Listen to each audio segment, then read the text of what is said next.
is half the battle, I think, of making the AI more useful, because it can do a lot now.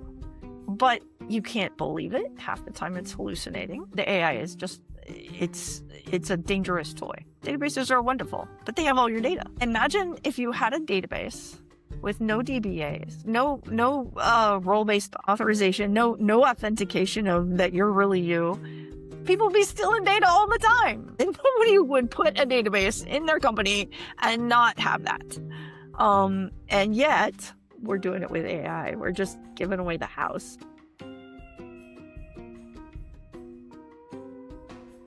Hello and welcome to the Tech Pubcast, a behind-the-scenes look at what it really takes to write and publish a technical book. I'm your host, Jess Haberman, literary agent, publishing consultant, and former acquisitions editor with nearly 20 years of experience publishing books. Today, I'm very happy to welcome Paige Roberts to the podcast. Hello, Paige. Want to share a brief introduction? I'm Paige Roberts, like you just said. I have been independent as an analyst for the last year or so. My company is called Strigid Insight. Strigid A is the owl class, so it's a very geeky name. But that's a lot of writing and researching, and I'm working on an AI governance book. Amazing. Yes. Paige and I have known each other for many years now and worked together on books and writing projects. And, she's kind of one of my go-to technical writing buddies. And we both kind of uniquely dabbled in technical nonfiction and fiction writing. So I think we're going to get into that a little bit today. But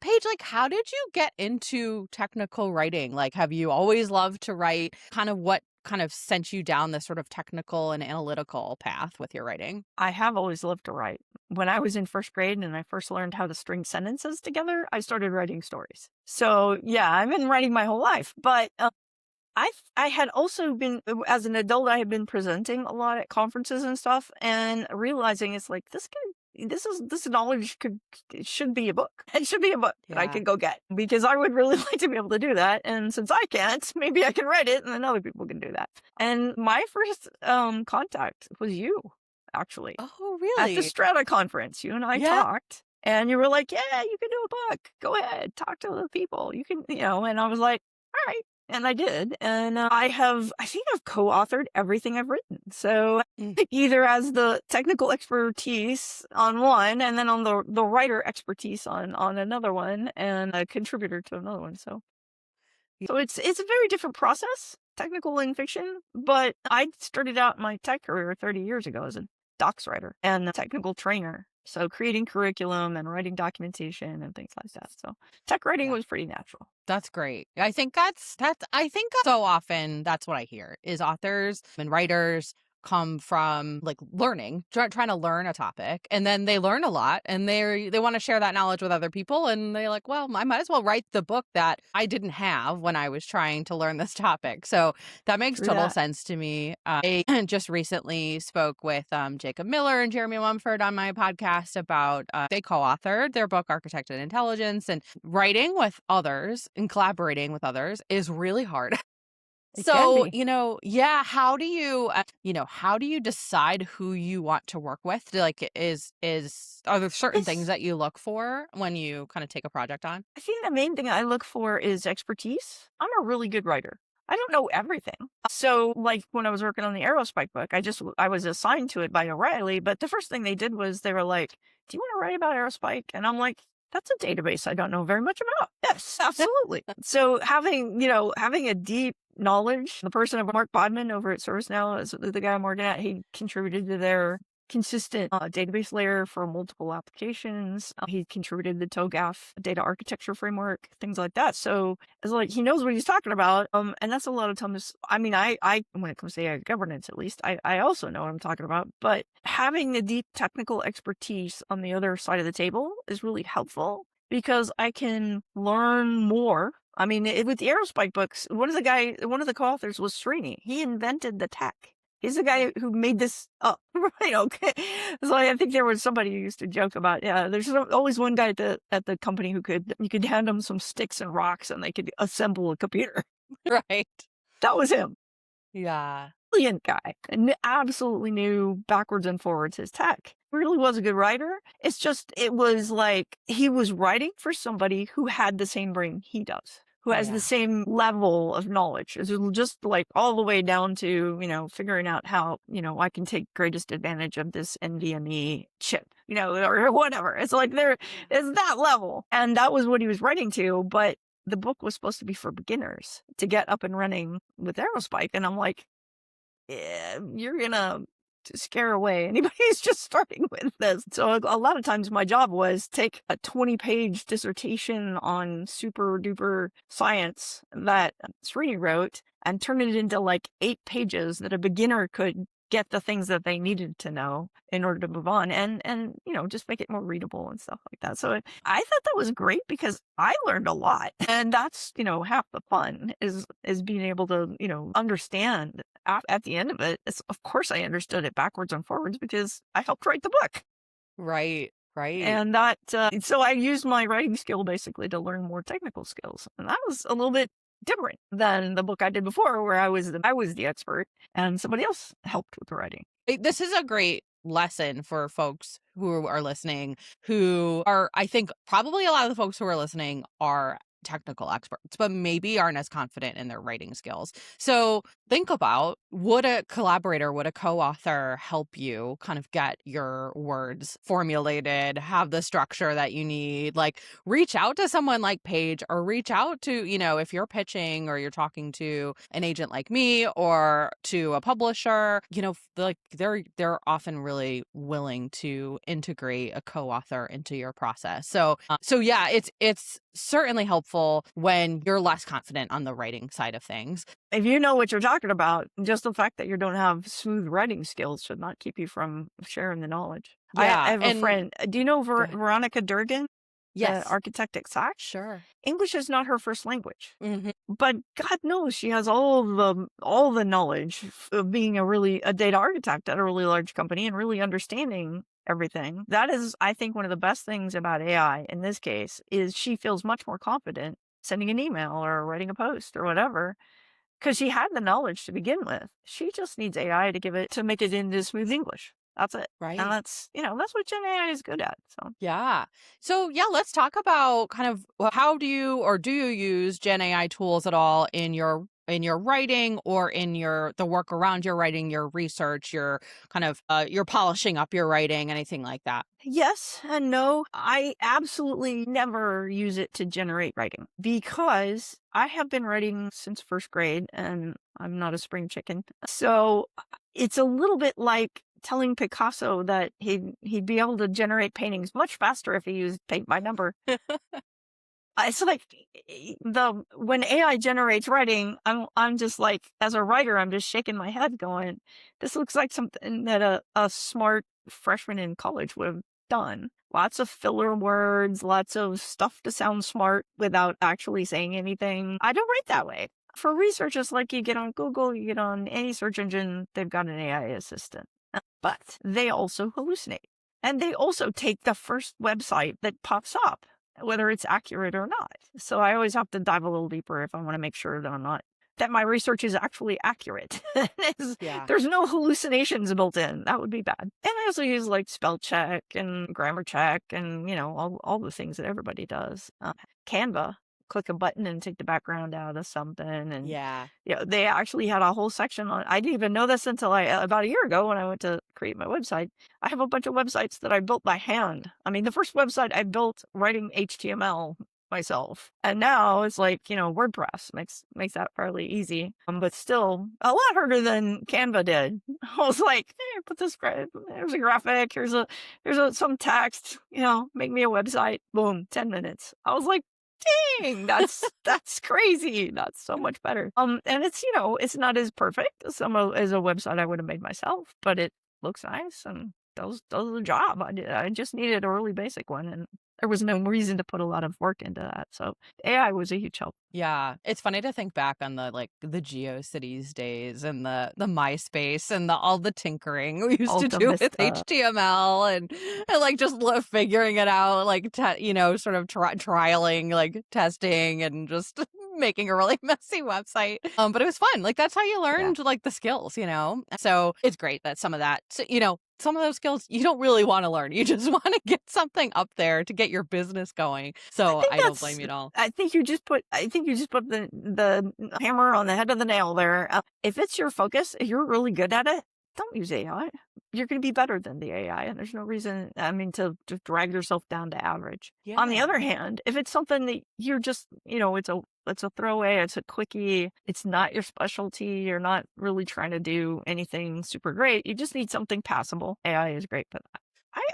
I see it used a lot in coding, and I've played with it a little bit, and I'm gonna be honest, I thought it would be better at coding because I was thinking it was very logical and deterministic is the main thing. Is I was thinking that if it's a machine learning model, it's probably logic is going to be easy for it. It's the fuzzy stuff that's a little harder. Because they did work so hard to make LLMs into really good conversationalists, they're kind of terrible at programming. I mean, they're still better Yeah. than, having to write, every parentheses and comma and stuff yourself and then having it all break because you forgot one somewhere. But at the same time, it's requiring way more review and care and things like that, because it's like it's like you're an expert in coding. It is the most naive, most uneducated new hire you ever had. Right. Right. And you're trying to supervise this, and Yeah. sometimes it takes more time to supervise the new hire than to just write the dang code yourself.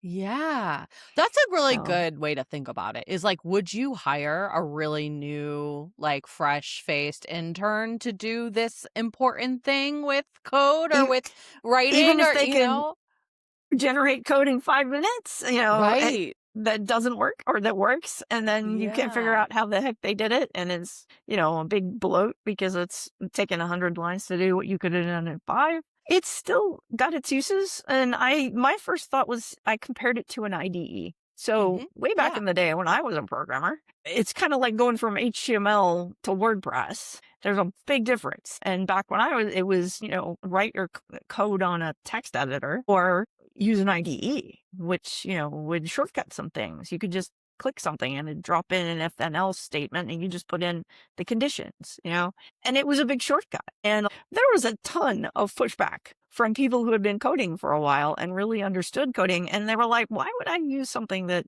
writes code for me? That's what I'm good at. Yeah. It Yeah. sounds pretty similar to what I just said about writing. Yeah. But in the end, everybody switched to IDs because it's just faster. It's like you need to know what an if then else statement is, how it works, what it does, but you don't have to write every parentheses yourself. And I think that's the big thing that the Gen AI is helping. One of my pet peeves is now it's like if you say the word AI, everybody thinks it's only Gen AI. That's Right. the only thing that really counts as AI. I'm like, no, not really. Yeah, ever heard of machine learning? Yeah. You ever heard Exactly, of yeah. machine learning? You ever heard of, rules based? That was the first thing. And then machine learning was the improvement. And then we got the neural networks, which was really deep machine learning. And then, Right.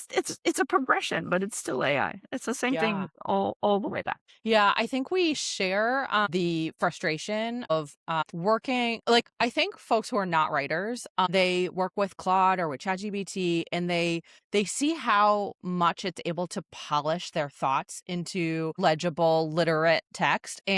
But then for those of us who are strong writers, I think we share the frustration of being handed like what is so clearly like LLM written content and like what you have to do to it to get it to the next level. It's not where we want it to be for publishing level, for well edited, like well thought out. So how do you approach that? Do you just like start over? do you like try to tease out, like what are your, I think this is like such an important skill set for people now who are strong writers, is like how do you make, Gen AI written text like Into work? something real that's useful. Yeah. And I think the answer is you do have to start over, really. I mean, if you try and just edit it, it's a nightmare. It just takes 3 times as long as it would to just Mhm. write it. What works though is if somebody has the ideas in their mind, but they can't really put them into language, you can then get some, a big Gen AI mess, but it's understandable mess, and you can see the points in it. Yeah.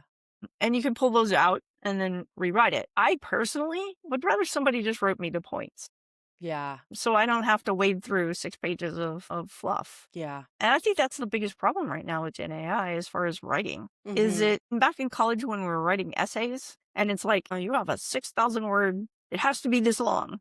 And you're like, Yeah. therefore, when such and such lies, da da da, let me throw in 4 adjectives. And, it's like, because I got to pad this out.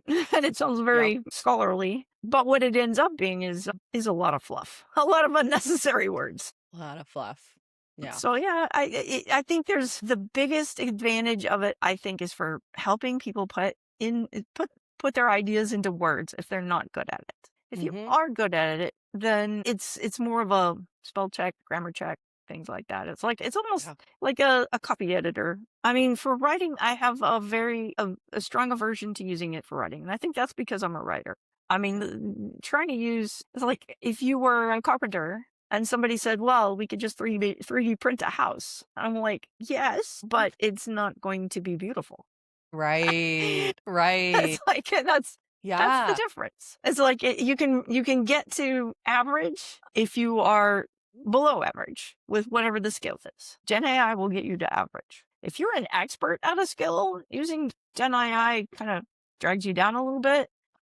I don't know that will always be true. Mhm. Uh, Eventually, it may get better, and then we'll think about it. But right now, it's just not as good as people are. And I don't know. Did you know about the big lawsuit? Anthropic used a pirate database to train their model. Well, that's a bunch of copyrighted work, and a whole lot of people were like, "It's illegal to pirate work." I mean, if one person downloaded one book out of that, they would be breaking the law and subject to a fine. Why did you think you could steal 1 million and be okay? Right. Yeah. Pretty brazen. Yeah, so that was a big problem. Do you know who Elizabeth Moon is? She's I a don't believe fairly so. famous fantasy science fiction writer, and Oh, she has okay. a huge body of work. They stole 50 of her books. Yeah. Yeah. And she is in her 80s now and has had a Yeah. couple of concussions, and she's finally getting back to where she can write again, but for a while there she couldn't, and she was surviving off of the royalties from her books that she had already written, Yeah. and they just flat stole them. And Yeah. that was pretty. I gotta say that put a bad taste in my mouth in a Yeah. big way, and I think Yeah. a lot of friends who are artists are dealing with the same thing. So. Yeah, it'll be interesting to see, yeah, how that plays out. Yeah, I think, for folks to keep in mind is AI generated text is not copyrightable. So you have to write original text if you want it to get published If and you you want to want a protect book yourself. published, Yes. you cannot use AI to write it. Like people do get by, people do sneak through the system. I think of like Shy Girl or The Future of Truth have been in the news recently for having AI Well, generated text in them. But and you say that, but they used AI to detect the AI. And right. I have So, to I wonder, mean, as like, is the AI accurate? We don't right. know. As like the We author don't says, I know. didn't use AI. And the AI says they did use AI. And it's like, who do you It is believe? a really fuzzy area. And I do not trust like these like AI detector, in the publishing, especially the like kind of fiction side of publishing, they really rely on Pangram, I think is the name of one of them, that a lot of the publishers are using to detect AI. To detect And AI. like, yeah, there's a lot of false positives. So it's tricky, certainly tricky. Like that, certainly you can sneak through the system, but you can also write completely original text and be told your text is written by AI, and it is not pretty. So I think the industry needs, I think like both sides need to kind of come to the middle a little bit. I think like a lot of the kind of traditional publishing side, and I thinking the big publishers are very AI averse, and like it's a little shocking to me. Like listening, I was on a call with a bunch of agents yesterday, listening to some folks who like they don't use AI for anything because they're afraid of it, and I'm like, oh my god, versus a lot of folks in tech, I'm use Claude and ChatGPT every day. I have 4 or 5 Claude agents running right now, so For not Yes. for writing necessarily, but for like for the marketing work I do day to day. Yeah, so I think Automation. like we've got to come into the middle a little bit in terms of like being able to have a literacy with AI and understand like what it's good for and what it's not good for. What's very risky to use it How to for. reduce the And risk. Yeah. yeah, Well, exactly. and And like, I what think counts. that's why I got really interested in the AI governance space. Yeah. Because I could see, I mean, like, that incident came up where the agent just decided to delete the production database and all the Yes. backups for a small Which company. It's like, seems to happen like every other week now. yeah. And then, like, I don't know, it's been used to do crazy things like, prompt injection to get Slack to give away all their private data. And, there's so many ways it can be misused, or it can create vulnerabilities where there weren't any before. And I think the governance and the legislation has to come around. But it's, AI moves fast and government moves slow. So Yeah.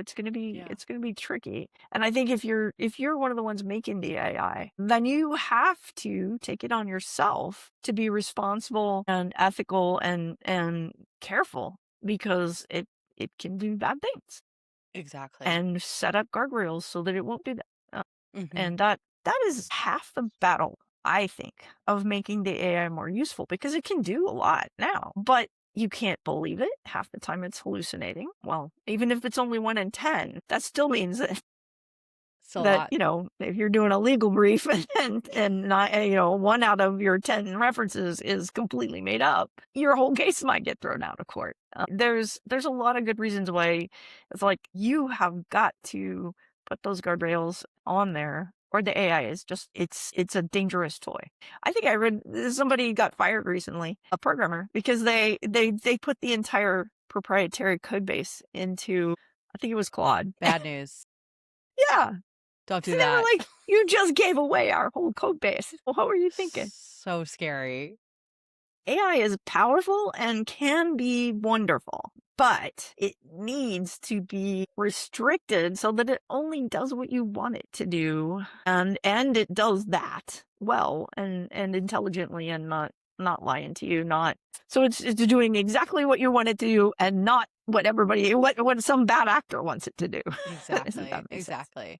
Let's shift gears a little bit. I'd love to just talk to you about your kind of fiction writing. The fiction book world is completely different. So True tell me that. a little bit about, yeah, like how long have you been writing fiction? What has your kind of, your publishing experience been fiction writing? I think the first story I published was in 2005, and I was in indie published, and I wrote a lot.